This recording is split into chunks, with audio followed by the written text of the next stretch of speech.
Bom dia, Bruna, Vinícius, Suzana, Cláudia. Bom dia, pessoal. Calor dos infernos aqui em Carapicuíba. Não sei como é que vocês estão aí. Bom, né? Bem-vindos, domingo. Hoje é a 20ª live. Quando eu comecei a pensar na ideia de lives, eu estava pensando em ajudar um pouco as pessoas a passarem por essa época difícil, essa época bizarra que nós temos passado em 2020. Eu imagino, aí São José fica quente, né, Cláudio? E passar algumas ideias que possam ser úteis para nossa para essa época, enfrentá-las. E aí começou a ter uma série de diferentes temas e desdobramentos que começaram a ser abordados. E agora não tem mais a ver especificamente com pandemia, tem a ver com o que já existia pré-pandemia. Não sei como que vai ser pós-pandemia, o que eu vou dizer agora, mas eu não acredito que vai melhorar muito, para não dizer que eu acho que vai piorar. Então vamos tentar colocar aí alguma coisa em termos de o que é que tem sido o grande ponto, que eu tenho visto em consultório com uma certa frequência, principalmente de pessoas até 25 anos. Claro que isso não fica circunscrito aos 25, isso pode chegar a 30, 40, 50. Para aqueles que são psicólogos, e a maioria que está aí é psicólogo, eu vou dar um outro nome. Muitas vezes a gente usa a expressão temperamento forte na vida, que é um jeito bonito de dizer que às vezes a pessoa é meio complicada de convívio. E, bom, para os psicólogos, o que eu estou querendo colocar é sobre transtorno de personalidade borderline, mas é só um nome técnico, sobre pessoas que têm uma série de características que complicam a vida. Mas não importa esse ponto.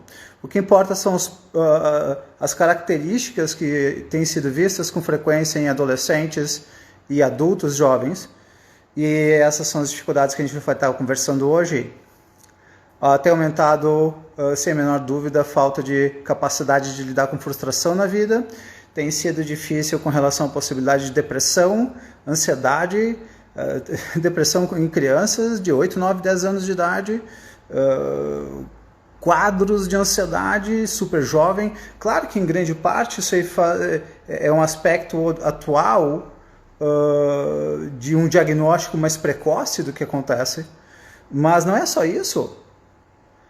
Nós temos visto na realidade que as pessoas estão em parte, comparativamente, se a gente fosse pegar pessoas que têm mais de 40 anos e pessoas até 30 anos ou 25 anos, tu vês uma clara diferença entre capacidade de disciplina, capacidade de dedicação. Ora, eu estou com 44, era normal há 20 anos tu dizeres, eu trabalho e faço estágio, eu faço estágio e estudo, a pessoa diz, não, eu não vou aguentar isso é muito difícil, isso é muito complicado. As ideações suicidas têm aumentado, tu não se ouvia tanto falar há 15 anos, há 10 anos, de pensamentos suicidas em adolescentes de 14, 15 anos, hoje em dia tem aos montes. E por que dessas ideações suicidas? Por que as pessoas estão pensando nisso? Porque elas estão em uma frase, as pessoas estão menos preparadas para enfrentar a vida. Menos preparadas para enfrentar a vida. E a psicologia tem culpa nisso. E a pedagogia tem culpa nisso. E a política tem culpa nisso. E na realidade não importa exatamente de quem É a culpa? A pergunta vai ser o que a gente vai fazer daqui em diante. Então, quando eu falo mimimi, que foi a parte da live, então essa cultura mimimi, essa educação mimimi e os seus possíveis efeitos, os seus comuns efeitos, o que nós temos visto na realidade são pessoas despreparadas para lidar com um mundo que ele não está mais simples. A gente não está enfrentando menos competição, as pessoas não estão com a vida ganha, a gente não mora na Suíça, na Suécia, como se, de repente, mesmo eventualmente fazendo pouco, tu tens uma vida muito boa. Não, as coisas estão dificultando, as coisas estão sendo mais exigentes e nós estamos preparando pessoas menos capazes de enfrentar essas exigências, essas competições, essas concorrências. E é isso é de altíssima periculosidade. Porque na realidade é como se nós estivéssemos preparando crianças ou adolescentes ou jovens adultos para lidar com uma vida simples que não existe, uma vida de pouca exigência que não existe. Então, vamos lá, quais são essas características que eu acabei chamando de mimimi, como obviamente muito aí da mídia chama? Um alto nível de afetabilidade. Quando eu falo de afetabilidade, eu não estou dizendo sensibilidade. Uma pessoa sensível não significa que ela é super afetável. Afetável é aquilo que te afeta, mexe com teus afetos de uma forma muito fácil. Então é como se a pessoa, qualquer pequena coisa, ela já tem um efeito intenso de afetabilidade. Então a pessoa vai mal na escola e ela já fica extremamente afetável. Ela é rejeitada na escola e ela fica extremamente afetável. Então a afetabilidade é uma das características desse mundo mimimi.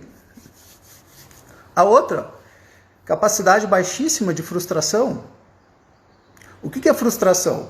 Antes da frustração nós temos as expectativas. Antes das expectativas nós temos eventualmente desejos ou medos. O que é frustração? É quando a nossa expectativa não se realiza. Então as pessoas esperam coisas, mas elas não estão preparadas para lidar com a frustração, com o desapontamento, com a decepção sobre si, sobre seja lá o que for.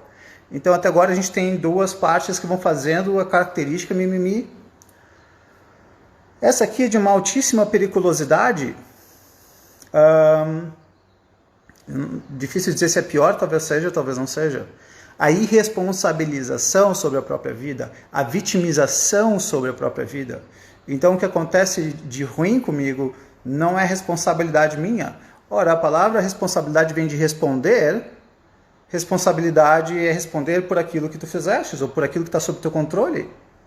Então, a irresponsabilização, ou seja, eu não vou nem responder por aquilo que deveria estar sob meu controle. Quem deveria responder é minha mãe, o meu pai, ou é a política, ou é a esquerda, ou é a direita, ou é alguém, qualquer um, menos eu.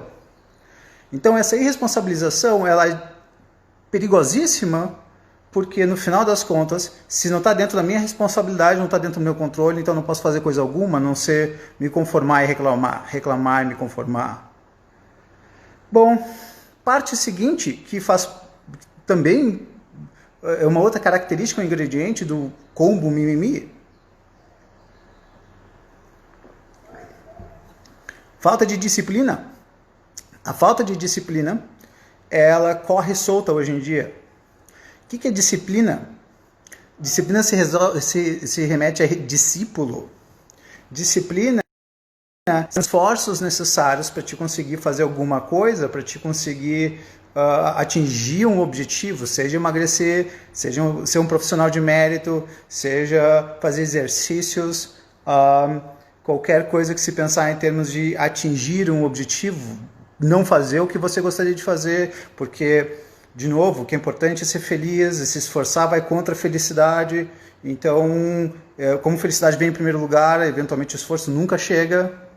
São coisas que foram ensinadas, em grande parte, ao longo aí, principalmente da década de 90. Começou antes, mas foi instalado na pedagogia e psicologia em grande parte na década de 90. Eu vou dar um exemplo, alguns alunos já me conhecem esse exemplo. Foi mais ou menos em 98, eu estava fazendo PUC em São Paulo, psicologia, e então vem essa grande pedagoga dar uma palestra na faculdade sobre pedagogia. E aí ela praticamente anunciou o início de toda essa encrenca que a gente vivencia hoje em dia, defendendo uma ideia que era a ideia que provocaria toda essa encrenca. Ela virou, pensem num salão com 150, 200 pessoas, professores, alunos, aí chega essa mulher de boina com uma postura de muita pompa, e aí ela larga a seguinte frase: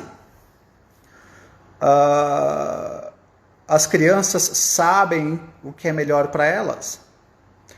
O que nós precisamos fazer é criarmos o contexto para que elas se desenvolvam e busquem os seus próprios caminhos. Quando ela falou essa frase, ela foi aplaudida, ela foi exaltada, as pessoas praticamente dizendo bravo, bravo. E não, eu não aplaudi. Eu só olhei aquilo e falei, não vai dar certo. Né? O que é que ela estava dizendo? Vamos pensar em aspectos práticos, vamos esquecer do conto de fadas que existe hoje em dia para adultos, de todos os jeitos, vida simples. Nós temos essa parte sábia dentro de nós que nos leva pelos caminhos certos, tudo uma grande bobagem. Então, saindo desse conto de fadas, a criança tem que pode jogar videogame, comer chocolate ou fazer as tarefas de casa. Qual que ela vai preferir? A criança precisa lavar os copos ou no mínimo levar os pratos para a pia, tomar banho ou brincar na piscina. O que ela vai preferir? Crianças não têm sabedorias. Bebês não têm sabedorias. O ser humano não nasce com uma sabedoria. Se nós nascêssemos com sabedoria, nós não enfrentaríamos tantas dificuldades na vida, porque nós já saberíamos lidar com elas antes delas acontecerem, o que obviamente não é o que acontece. O que acontece? Nós nascemos com o instinto, buscar prazer, fugir da dor da maneira mais rápida, intensa e com o mínimo de esforço possível. Esforço é uma palavra, é uma ideia que vai contra o instinto. E nenhuma criança gosta de esforço. Nossa, eu quero me esforçar muito, eu quero esforçar, fazer força, se dedicar e ir atrás de alguma coisa. Não, é uma coisa que a gente acaba fazendo porque de alguma forma é necessário. Tem gente que vira pra mim e diz, Baiara, eu não tenho vontade de ir pra academia, por isso que eu não vou pra academia. Eu brinco e digo, sério que tu tá esperando ter vontade de ir pra academia? Né? Ter vontade de levantar peso? Sério? Se nós esperarmos termos vontade para essas coisas, a tendência é que nós nunca vamos fazê-las. Então, não, a gente não tem que fazer as coisas apenas quando a gente tem vontade, a gente tem que aprender a fazer porque elas são certas naquele momento. Então, até agora nós temos 4 ingredientes. Afetabilidade alta, frustração, capacidade de lidar com frustração muito baixa, a irresponsabilização muito alta, junto com vitimização, a falta de disciplina. Olha a encrenca que está se criando dentro da história. A Marcela coloca ali, essa educação montessoriana entraria nessa linha de raciocínio de falta de limite e responsabilidades? Marcela, eu só tiraria especificamente talvez o conceito montessoriano, primeiro porque eu de fato não conheço profundamente, o que eu conheço é o que eu vejo com os pais, o que eu vejo com os efeitos nas crianças, o que eu vejo de posturas das escolas. Se tu fores tentar entender isso, entender como a gente chegou nesse ponto, tu vais começar de longe isso. Alguns podem entrar mais com um viés político, alguns mais com um viés, foi a parte excesso de disciplina militar, então agora antimilitarismo, então tem uma série de complicações aí. Tem a parte da psicologia que diz que dizer não para a criança ou frustrar a criança de alguma forma vai gerar traumas, esses traumas têm que ser evitados, então por causa disso vamos tentar gerar uma pedagogia que não tenha frustrações, certo? E eu me lembro quando eu estava na década de 96 e 2000, eles estavam falando da sociedade perfeita, que não teria frustrações, que não teria, as pessoas não teriam comportamentos coercitivos. Eu olhava aquilo e falava, de onde que estão tirando essas histórias? Como assim a vida não vai ter dores? De onde é que tiram essas ideias? É conto de fadas para adultos. É conto de fadas para psicólogos, é conto de fadas para pedagogos, é conto de fadas para políticos, para pessoas que querem defender o bem das crianças. Quer defender o bem das crianças? É essa a intenção? Ensine-as a se defender. quer ensinar as crianças a terem uma vida boa, é importante elas aprenderem a ter disciplina, elas aprenderem a lidar com nãos. Se alguém me perguntasse, Baiara, o que tu achas mais importante? Exigir de mais ou de menos? Qual que tu achas que é o erro menor? Exigir de menos. Perdão, exigir de mais é o erro menor. Porque uma criança que está acostumada a ir atrás, a ter disciplina, é mais fácil tu dizer para ela, calma, dá para tocar a vida de uma maneira mais leve, do que uma criança ou adolescente ou adulto que diz, tá quente hoje, eu não vou fazer exercício, tá quente hoje, eu vou para a piscina e depois eu estudo para a faculdade ou para o vestibular. Então, entre exigir de mais e de menos, sempre de mais. Sim, os excessos são sempre ruins, nunca são bem-vindos esses excessos, só que a falta de exigência, a falta de disciplina gera muito mais problema do que se pensa. Imagina uma pessoa que agora tem que trabalhar bastante. Vamos pensar na época de pandemia. Quase todas as pessoas na época de pandemia estão trabalhando mais do que antes. As empresas demitiram muitas pessoas, a maioria. Essas que ficaram estão tendo que fazer o que elas faziam, mais do que as outras que foram demitidas faziam. As responsabilidades aumentaram. O emprego, o valor, a maioria das pessoas perdeu pelo menos 20% do salário. E o que é importante é aprender a lidar com essas dificuldades. A vida tem mais... É mais fácil a gente ter um momento feliz, a gente não precisa pensar sobre a vida para ter um momento feliz, dependendo da situação. Mas enfrentar as dores da vida, é nisso que a gente precisa se apegar em grande parte nesse momento, que é o problema em grande parte da educação mimimi. A educação mimimi, a cultura mimimi, não está preparando as pessoas para viverem a vida tal qual como ela é. E não, eu não acredito que a vida esteja ficando mais fácil, mais simples, ela está ficando mais complexa, mais difícil.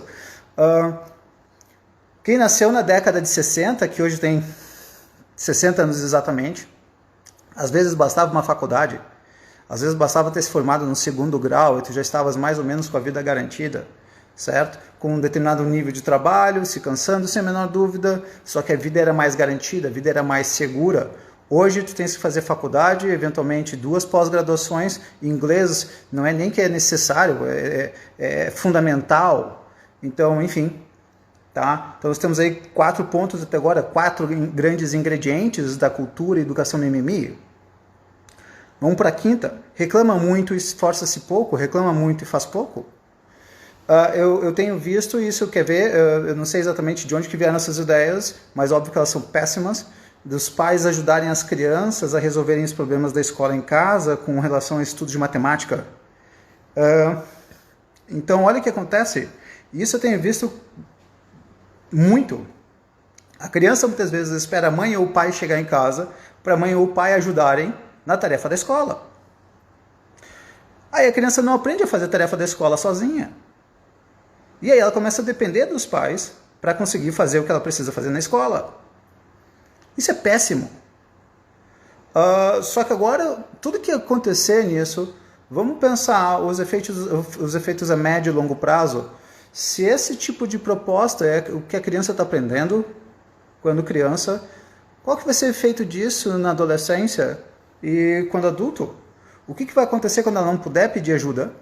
Quando ela tiver que se virar sozinha? Isso tudo vai complicar muito. Então, muitas vezes, os pais ajudarem muito seus filhos em casa com as suas diferentes dificuldades é muito ruim. O conceito seria, o que a criança conseguir fazer sozinha, não ajude.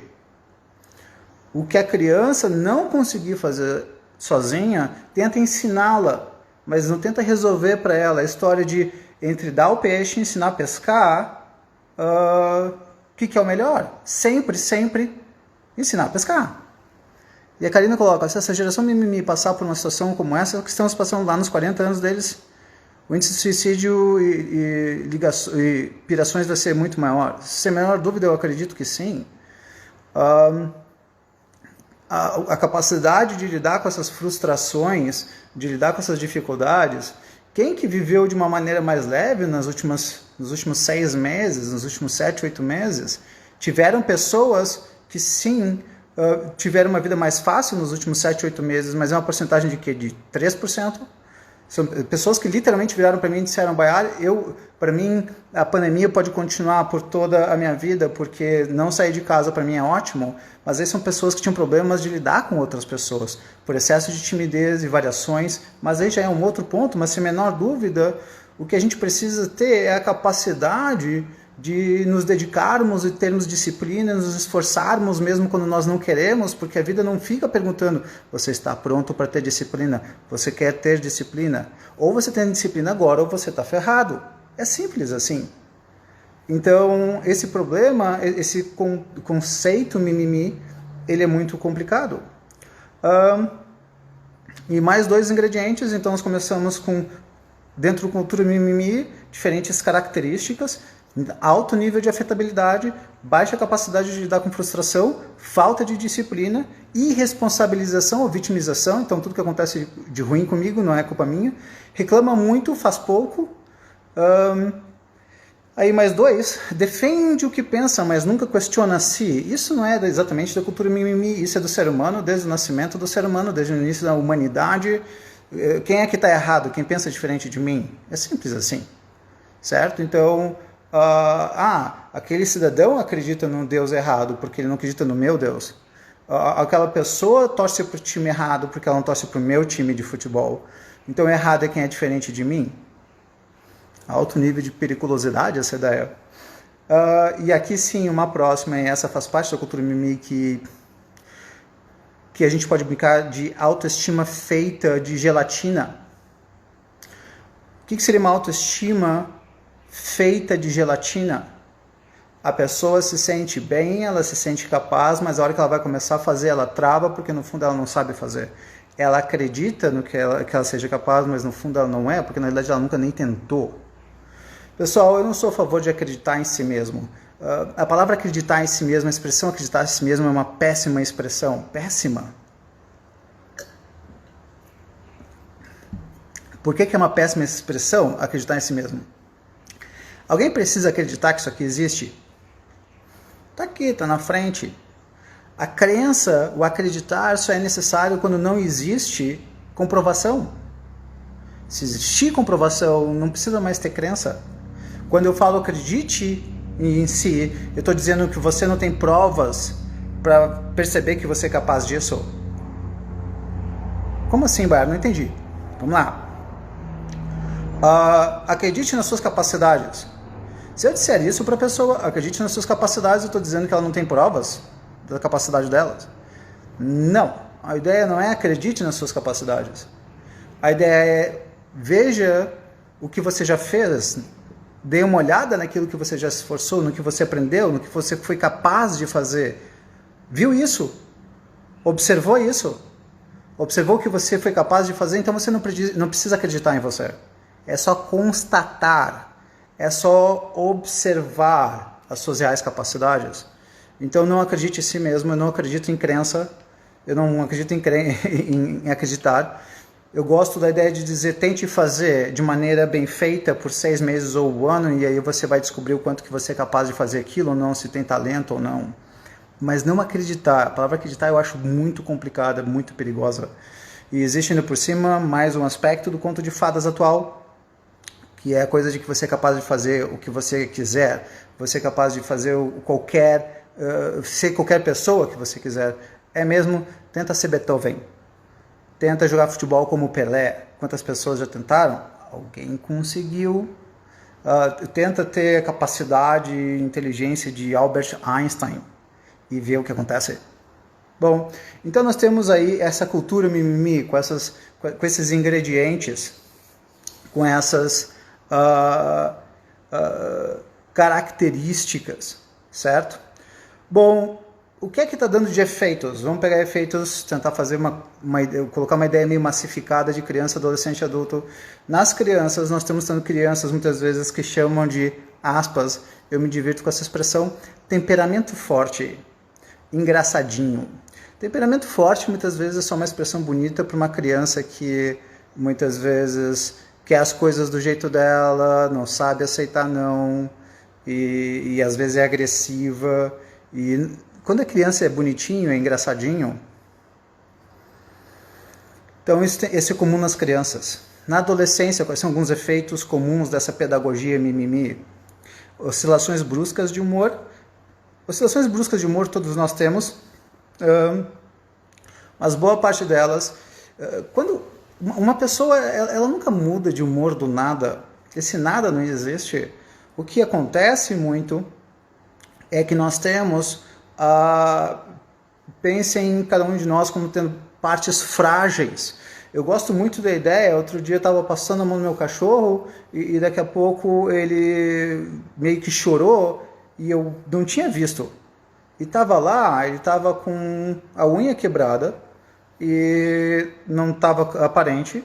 Então, quando uma pessoa oscila de humor, é porque tu bateste sem querer, tu tocaste sem querer num ponto fraco dela, num ponto frágil. E como os adolescentes são muito frágeis hoje em dia, por essas diferentes razões que a gente está colocando, daqui a pouco eu entro um pouco mais na parte de psicologia, como que provocaram toda essa nhaca na pedagogia, nos adolescentes, enfim, nos jovens. As pessoas estão com muita dificuldade de lidar com as dores da vida. Então, eu tive uma pequena dor, eu tenho um piti em casa. Por que? Eu tenho um piti em casa porque a minha mãe disse não, porque eu não vou ganhar um brinquedo, porque eu tive que parar de jogar o videogame, porque acabou a internet. E aí tem um piti. Esse pitizinho, essa coisinha pequenininha, na realidade são essas oscilações bruscas de humor, porque na realidade elas não sabem lidar com essas frustrações, porque tudo tem que ser do jeito que elas quiserem, porque elas não estão acostumadas a ter uma vida que não sai do jeito que elas querem, porque dentro do ambiente familiar, dentro das casas, tu consegues proteger as crianças. Olha que coisa bonitinha, né? Quer fazer uma criança se sentir feliz? Dá para ela tudo o que ela quiser, não exige nada do que ela não queira. O efeito disso vai ser que, enfim, ela só vai comer o que ela quiser, ela só vai fazer o que ela quiser. E quando ela tiver que fazer o que ela não quer? E quando ela tiver que estudar o que ela não quer? E quando ela tiver que ir para a escola e ela não quiser? A criança aprende dentro de casa a viver uma bolha que não existe, e a hora que ela vai para a vida, ela vai com a rigidez de um ovo e a capacidade de um ovo, qualquer coisa, ela quebra. Então, um dos efeitos também comuns na adolescência, muitas vezes a falta de sentido, porque a criança vai tendo que enfrentar diferentes dificuldades e ela não vai conseguindo, porque ela não foi preparada para isso, e ela começa a achar que nada do que ela faz dá certo, de que ela não tem capacidade para lidar com as coisas. Então isso é muito ruim.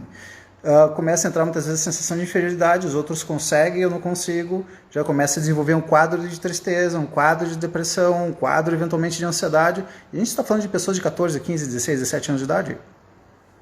Não se sente valorizado.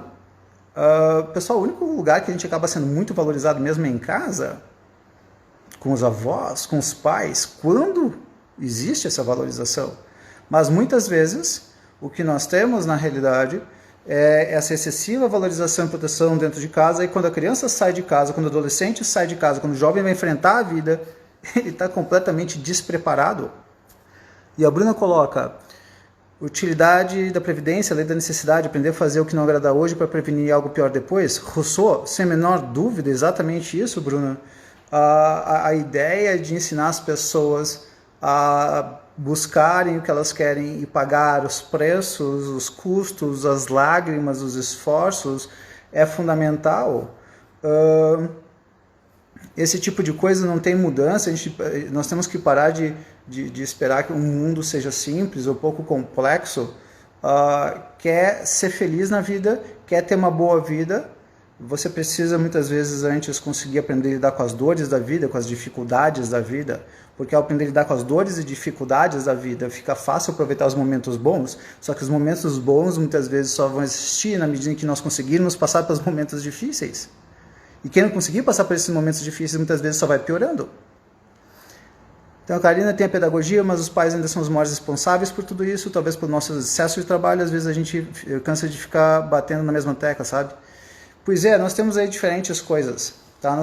Então tem essa parte dos pais, que seria muitas vezes a busca do amor das crianças. Então a criança pega e diz: eu quero um brinquedo, eu quero um jogo novo. A mãe diz não, e a criança diz: eu te odeio. Ora, tá claro aí a questão. Se você tivesse me dado o jogo, eu não te odiaria. Então, o que é que faz a criança amar os pais? Prazer. Faz elas se sentirem bem. Ok, tranquilo. Só que junto com isso nós temos hoje em dia de fato a culpa das mães, porque as mães estão tendo que sair para trabalhar, coisa que antes não existia, então elas querem compensar essa culpa, tentando ser mais agradáveis à noite, então isso é real. Só que nós temos também propostas pedagógicas, onde nessas propostas pedagógicas a ideia é que não se exige muito da criança. Tem criança passando de ano, do primeiro para a segunda série, para a terceira série, até se formando, praticamente analfabetos, ou no mínimo analfabetos funcionais, sabem ler, mas não sabem entender o que estão lendo.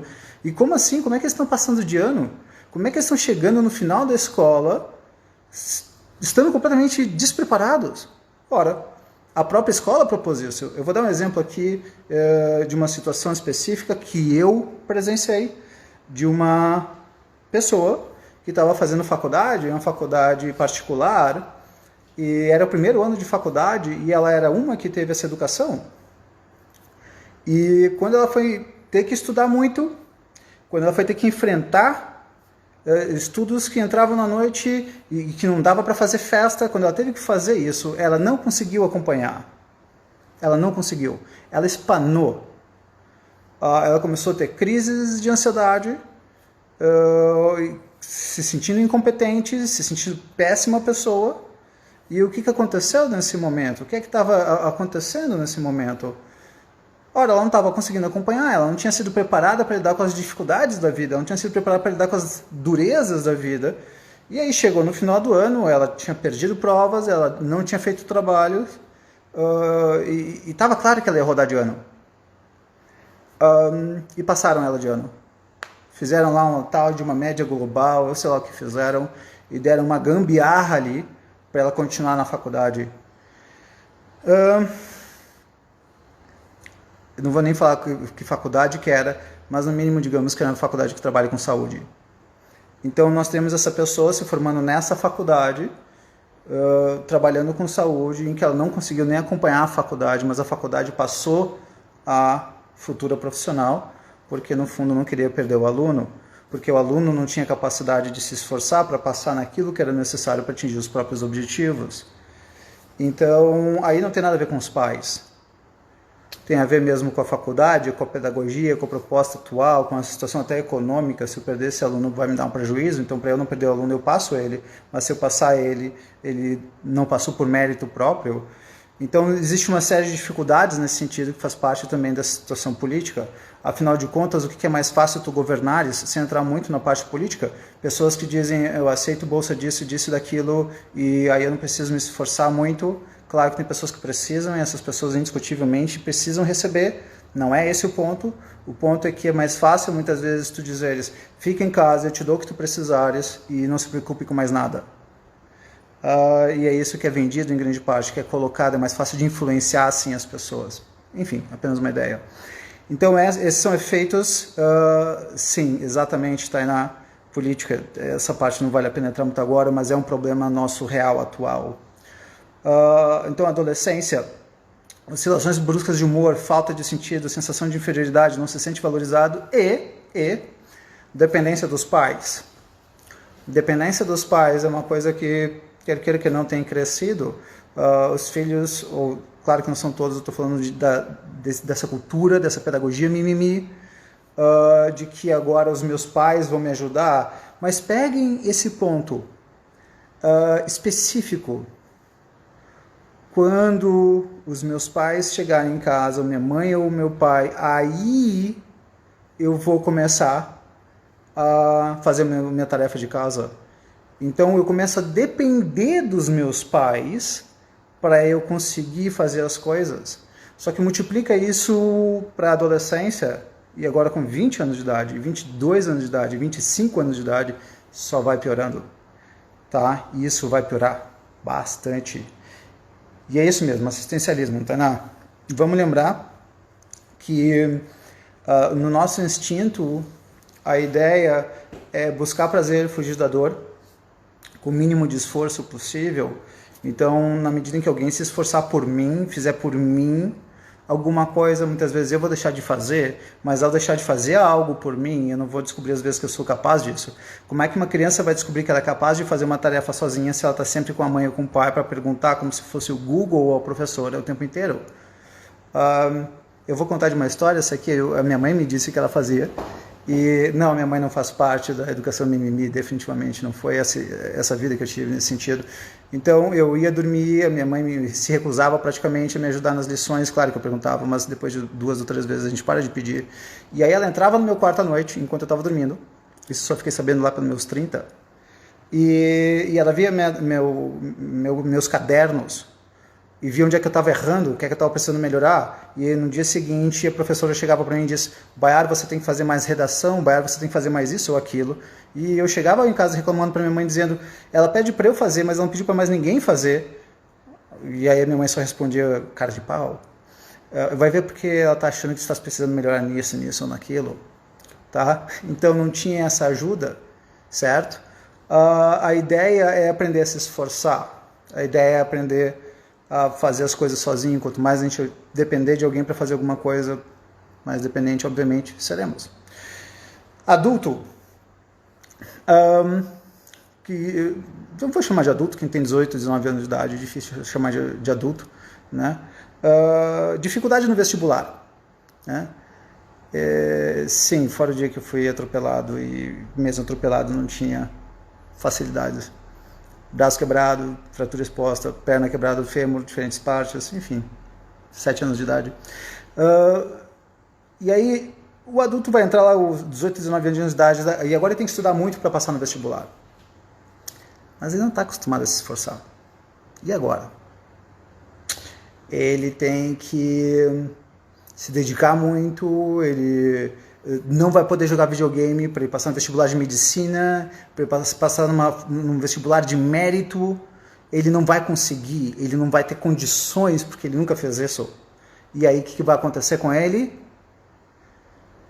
Começa a passar mal, começa a ter crise de ansiedade, começa a diminuir a exigência, vamos pegar uma faculdade mais fácil, quem sabe outra matéria, porque não estou conseguindo, não consegue. Marcela coloca: Baiar, conversando com uma amiga pedagoga, essa ideia dessa educação das escolas é muito interessante, é benéfico para a parte política, visto que embrutecidos mantemos situações como os mundos de hoje emburrecidos. Teve uma lenda que eu ouvi, quando eu falo isso é porque eu não fui atrás, mas me disseram, enfim, que para controlar um povo, quanto menos educação, melhor. Então a ideia era deixar o povo analfabeto. Mas sim, a gente poderia entrar nessa parte política, só que eu acho que é um pouco diferente da parte política, pelo menos no que eu presenciei na própria faculdade de psicologia. A ideia era educar as crianças sem esforço, era educar as crianças só motivando pelo prazer, sem comportamento coercitivo, sem medo. Eu sou completamente a favor de meter medo nas crianças, um medo saudável.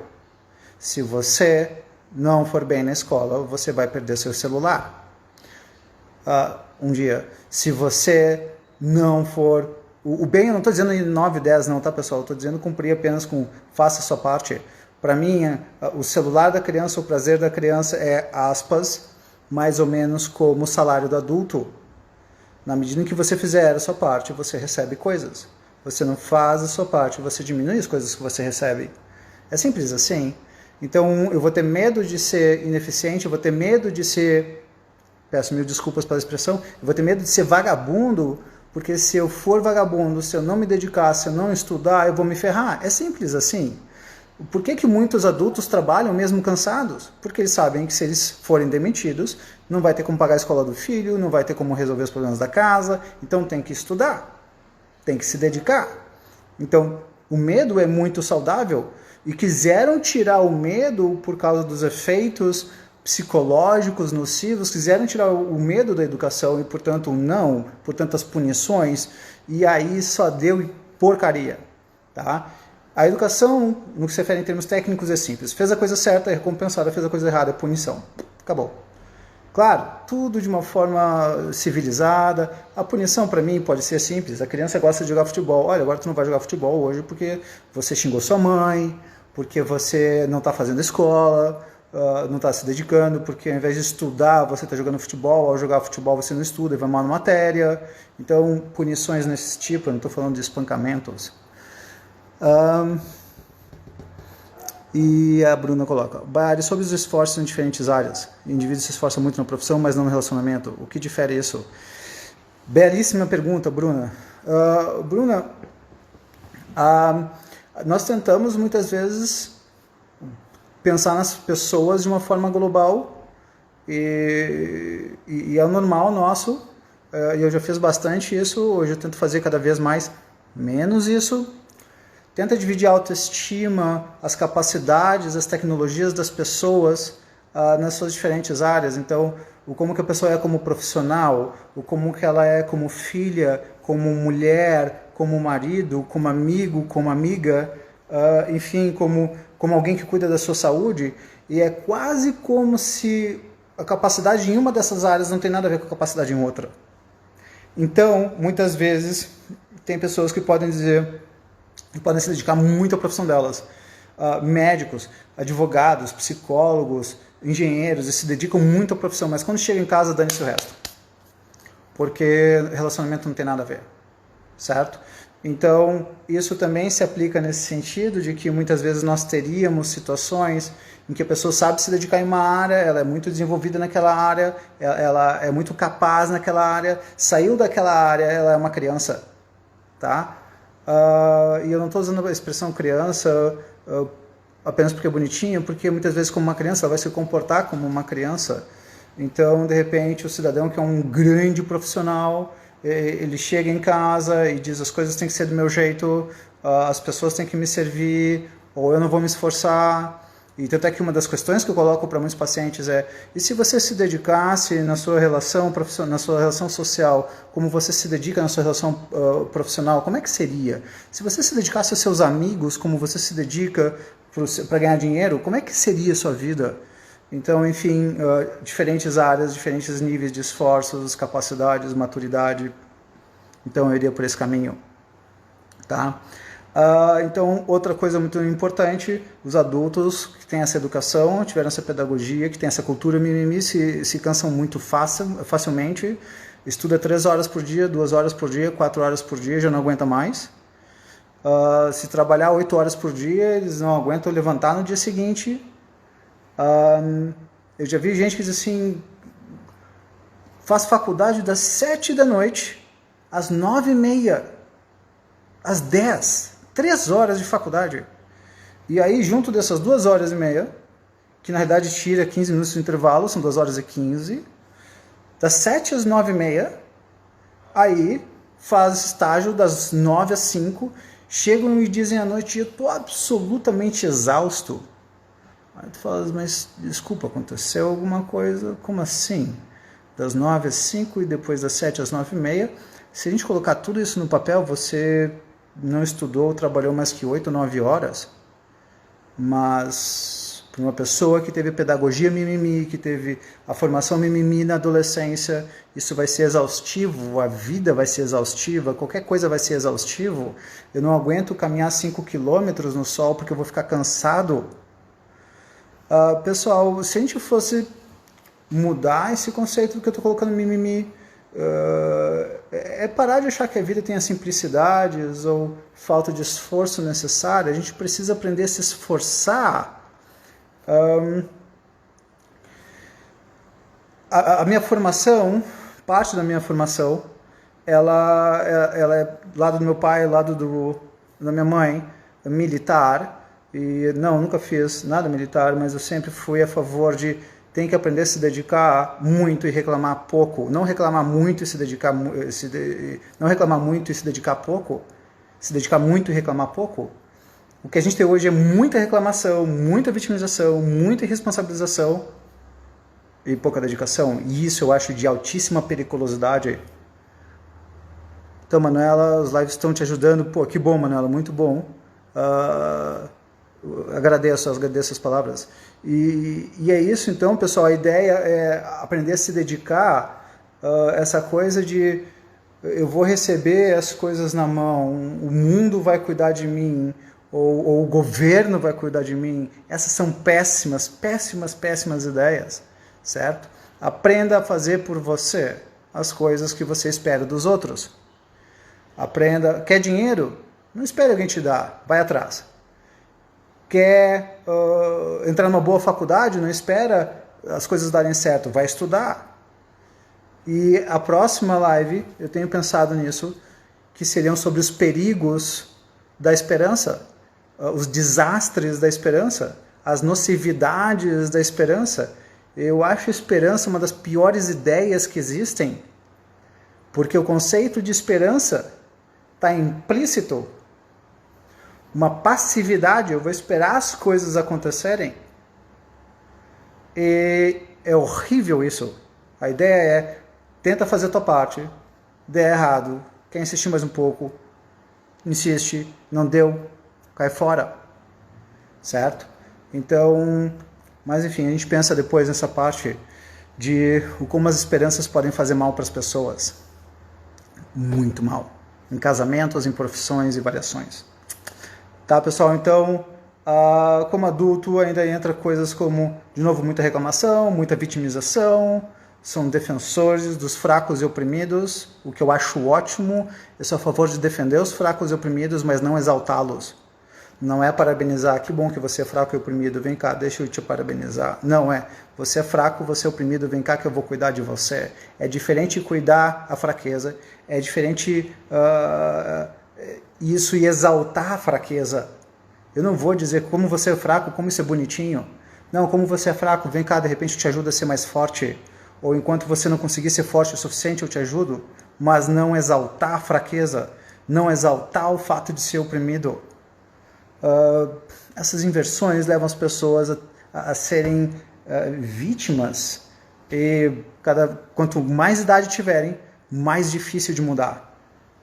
Pois bem, quadros clínicos de tudo isso, agora vamos falar um pouco mais da parte de psicologia, de psiquiatria no campo mais massificado. Depressão, porque as pessoas vão enfrentando essas dificuldades, elas vão tendo essas dificuldades, elas não vão conseguindo lidar com a vida, elas vão se sentindo menores, vai descendo a autoestima, vão se sentindo incompetentes, a vida não tem sentido, a depressão começa a ser mais frequente, e aí entra a questão de suicídio. E por que não suicídio? Afinal de contas, a vida é muito difícil. E sim, a vida muitas vezes é difícil, principalmente por quem esperava que a vida fosse fácil. E claro, os pais tinham a melhor das boas intenções, dizendo, vem cá que eu te cuido, vem cá que eu te ajudo, vem cá que eu te protejo. Claro que tinham as melhores das boas intenções, mas o excesso de proteção, o excesso de cuidado, o excesso de elogio, a falta de disciplina, a falta de esforço, a falta de exigência, a falta de crítica desprepara a vida as pessoas para a vida. E é isso que é perigoso. Pessoas despreparadas para lidar com a vida como ela é, porque quando elas vão lidar com a vida como ela é, elas não conseguem. Aí entra depressão, ansiedade, começa a pensar em se matar. Horrível. Mas enfim, é o que tem acontecido. Vamos criar formas de como evitar isso. Como é que a gente chegou nesse ponto? Bom, a gente abordou um pouquinho sobre isso, mas vou passar rápido. Tem aspectos políticos, como a gente já comentou. Tem aspectos de pais culpados, no sentido de eu quero compensar o tempo que eu não fiquei com meus filhos, então agora eu quero ficar com eles, ajudá-los e vê-los sorrindo, só que para fazer isso tem que fazer o que eles querem, não o que é importante para eles. Uma coisa é tu quereres ver o teu filho feliz naquele momento, só que muitas vezes ver o teu filho feliz naquele momento é o oposto de vê-lo pronto ou feliz daqui a 10 anos, porque para estar pronto ou feliz ou tendo uma boa vida daqui a 10 anos, tu tem que fazer o que hoje ele não quer, que vai dizer eu te odeio, mãe, porque você não me deixa descansar, e não, você não vai descansar enquanto você não fizer a lição sozinho. Então eu entendo, obviamente, todas as boas intenções das mães e dos pais. Tem até teorias psicológicas absolutamente tontas com relação a não, o que é importante as crianças só serem motivadas pelo prazer, pelo bem-estar, pela felicidade, nunca pelo medo. Então a intenção até que é boa, o efeito que é absolutamente tonto. Isso, Fernanda. A ideia era essa que eu estava pensando um pouco. Gostaria muito de saber a respeito do quanto a esperança em demasia pode ser maléfica. Quem sabe uma próxima live? Quem sabe de repente a gente vai por aí, é de fato uma. Está um pouco relacionado, não é a mesma coisa, obviamente, mas está um pouco relacionado com essa coisa mimimi. Que venham a mim, eu espero as coisas acontecerem, as coisas vão se resolver, o mundo vai trazer para mim as coisas boas.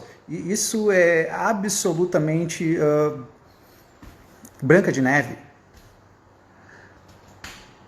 E a Ivone coloca: as crianças e adolescentes de hoje se acham. Pois é, Ivone, a questão é a seguinte, talvez por um lado, para quem nasceu da década de 80 para trás, nós tenhamos ouvido muitas críticas e poucos elogios. Isso gerou um determinado tipo de problema, tá? Então, pessoas que mesmo fazendo as coisas bem feitas, mesmo sendo inteligentes, se achavam burras, mesmo sendo bonitas ou magras, seja lá o que for, se achavam feias, mesmo sendo legais, se achavam chatas. Então nós tínhamos uma autoestima injusta nesse sentido, porque a gente só via os nossos lados ruins. Então, de repente tinha mais esse erro, muitas críticas e poucos elogios, da década de 80 para trás, 70, 60, enfim. Na década de 90, isso começou a ser muito mudado. Baixaram as críticas, aumentaram os elogios. E aí começou a dar um outro tipo de problema, que é exatamente isso que tu acabaste de dizer. Crianças se achando reis, rainhas, príncipes, princesas, e na realidade fizeram nada para isso, certo? Então, eu acho que uma criança tem que se sentir bem com quem ela é, um adolescente, percebendo o que tem de bom, percebendo o que tem de ruim, sabendo valorizar os dois. Por que não? Eu brinco que uma boa equação seria: para cada 2 críticas, 3 elogios, para cada 3 elogios, 2 críticas. Por quê? Para aprender a ter, por que não, um pouco mais gostar de si, um pouco mais do que não gostar de si. Então eu gosto dessa ideia de 2 para 3, 2 críticas, 3 elogios, mas errar esse equilíbrio pode ser muito perigoso, certo? Onde se achar de mais é um problema, se achar de menos é um problema. Eu brinco que é como se fosse, em grande parte, e isso dá para ver no mínimo nessa nossa época, um movimento pendular. Então imagina um pêndulo que eu solto, desse lado tinha um extremo, muitas críticas, uma disciplina exagerada, eventualmente não pode fazer as coisas que gosta, enfim, um não pelo não, largou o pêndulo, bum, e agora a gente está no lado oposto. Talvez começando a descer um pouquinho, onde o que importa é a sua felicidade, dane-se a disciplina, cada um vai ser feliz como quiser, e aí complica, tá? Então, uma série de aspectos dos pais, a psicologia e pedagogia com esses conceitos bastante limitantes, bastante desnecessários, no que se refere a vamos tentar educar as crianças sem frustrações, sem nãos e mais sims. Péssimo, péssimo, péssimo, péssimo, certo? Então, vamos pensar em 3 ideias que talvez colaborariam com resolver toda essa cultura mimimi, que colaborariam com essa pedagogia mimimi, com essa psicologia mimimi. Eu estou chamando de mimimi, mas eu poderia só chamar de outras coisas, como simplesmente uma péssima educação para viver. Não estamos educando pessoas fortes, não estamos educando adultos fortes, nem felizes, até porque não se pode ser feliz se não souber lidar com as dores da vida. Pessoas que não sabem lidar com as dores da vida não serão felizes.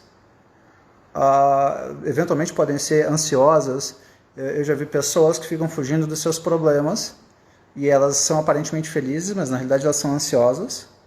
E se elas soubessem lidar com as dores delas, elas desenvolveriam algo chamado paz, sensação de paz. Coisas que muitas vezes as pessoas que não sabem lidar com as dores não terão. Não vou nem entrar muito hoje em dia no que se refere à indústria psicofarmacêutica, os psicotrópicos, os antidepressivos, os calmantes. Imaginem se não existisse indústria psiquiátrica com tudo isso hoje em dia. O que poderia acontecer de ruim, certo? A gente pode aqui viajar bastante só nessa ideia, tá? Enfim. Então, primeira pergunta sobre como lidar com tudo isso. Uma seria onde eu, não o outro, onde o meu filho, a minha filha, o meu marido, onde eu estou errando. Aí voltando ao que tinha sido colocado, no meu relacionamento, onde eu estou errando na minha profissão. Eu fui demitido, meu chefe era um saco. Bom, o que você fez de errado? Alguma coisa? Nada. Tem certeza? Aí o Felipe coloca, muito bacana, Baiara, suas palavras me fazem refletir sobre alguns conflitos superestimados que eventualmente me deparo na vida. Legal, Felipe, é isso aí, meu amigo. A questão é que não te preocupa muito, talvez, com superestimado, mas sim do por que isso me afeta tanto, por que essa dificuldade me afeta tanto. Tem um livro chamado Como Te Aproveita os Seus Inimigos, de um filósofo chamado Plutarco. Tem diferentes ideias boas, mas uma delas é como é que você tira proveito do seu inimigo. Seu inimigo vai lhe mostrar seu ponto fraco. A hora que ele te mostrar o teu ponto fraco, você vai lá e torna ele mais forte. Então, todos esses conflitos, Felipe, se tu me permites colocar essas ideias, todos esses conflitos que tu perceberes, que tu tiveres, tenta ir descobrindo quais são, resolvendo um a um. Pensa nesses conflitos quase como sendo muitas vezes um vírus, que quando tu resolves eles, tu estás imune a eles. Então, uma pessoa que não sabe lidar com rejeição, com frustração, com exigências, se tu vais aprendendo a lidar com cada uma desses conflitos, por assim dizer, que teriam sido superestimados, tu vais te fortalecendo. Ao se fortalecer, a próxima vez que acontecer a mesma coisa, aquilo não te afeta mais tanto, certo? Embora, claro, tenha momentos na nossa vida que a gente pode estar com, por assim dizer, o sistema imune baixo e aquilo que normalmente não nos afetaria, afeta bastante. Vamos pegar uma pessoa exausta que, na pandemia, o que não falta são pessoas exaustas, né? Pessoas exaustas porque não conseguem se distrair tanto, porque tiveram que trabalhar mais, porque estão com medo o tempo inteiro de contrair o vírus ou passar o vírus adiante, ou dos problemas econômicos, ou de como vai ser o ano que vem. E todas essas ansiedades, todas essas preocupações vão aumentando muito os cansaços. E aí daqui a pouco a pessoa está exausta. E aí para essa pessoa exausta, aquilo que eventualmente poderia ser com chegar em casa, não tem presunto e queijo, de repente a pessoa fica irritada por causa disso. E aí aparentou ser superestimado, mas não foi exatamente superestimado. Tinha várias ideias de base, tinha vários problemas de base que estavam incomodando, e de repente veio mais uma coisa, essa coisa que a princípio era super pequenininha, superestimada, ela explode. Tá? Então eu sugeriria apenas dar uma olhada nesses conflitos superestimados como sendo apenas eventuais dores ou feridas ou cortes que talvez tenhas, e aí ao lidar com eles faz uma lista dos momentos que tu ficaste incomodado, tenta ver o que aconteceram nesses momentos e tenta ver o que tu precisas aprender para lidar bem com isso. Por exemplo, tive uma dificuldade com trânsito, fiquei muito bravo, buzinei, fechei e quase bati o carro. Bom, o que estava acontecendo comigo naquele momento? O que é que estava me incomodando? Eu tenho descansado? Será que eu tenho me distraído? Será que eu tenho cuidado bem de mim? Muitas vezes a gente se distrai da vida e a gente simplesmente deixa de lado e não observa o que está nos afetando. Isso acontece mais frequentemente do que nós percebemos. Tá? Mas nunca proponho que nunca use essa ideia superestimada, porque dá a impressão que aí tu está menosprezando a situação que tu passaste. Não. Cuida dela com carinho. Pensa nas tuas dores, nos conflitos. Isso é um corte, isso é uma ferida. Como é que eu faço para cuidar bem disso? E aí tu vais eventualmente superando essas coisas. Tá? Então, a primeira pergunta para a gente conseguir talvez lidar, o primeiro exercício para lidar com essas dificuldades é onde eu preciso melhorar, não outro. Segundo ponto, isso eu acho que é o que eu mais gosto nos filmes de artes marciais e variações. Uma das melhores ideias sempre é o conceito de disciplina. Se vocês olharem Rocky Balboa, eu escrevi um texto sobre Rocky Balboa. Nesse texto do Rocky Balboa versus Matrix, e no Matrix lá com o Neo, eles aprendem a lutar fazendo download de Kung Fu, e o Rocky Balboa passa boa parte do filme se esforçando para conseguir lutar. E então disciplina é sobre isso que eu vejo o Rocky Balboa em grande parte, os filmes de artes marciais, esforço, esforço, esforço, não do estilo eu recebi esse talento e agora eu sou ótimo no que eu faço, tá? Um dos aspectos mais deixados de lado e mais ignorados tem sido a falta de disciplina, E outra ideia é que é mais fácil aprender a caminhar depois de correr do que correr depois de estar acostumado a ficar deitado. Essa é uma ideia muito importante. E eu tenho mais 15 segundos, eu tenho que ir finalizando. Pessoal, agradeço o tempo de vocês, espero que tenham ideias úteis aí para vocês. Nos vemos então domingo que vem às 11h30. Grande abraço, tchau, tchau.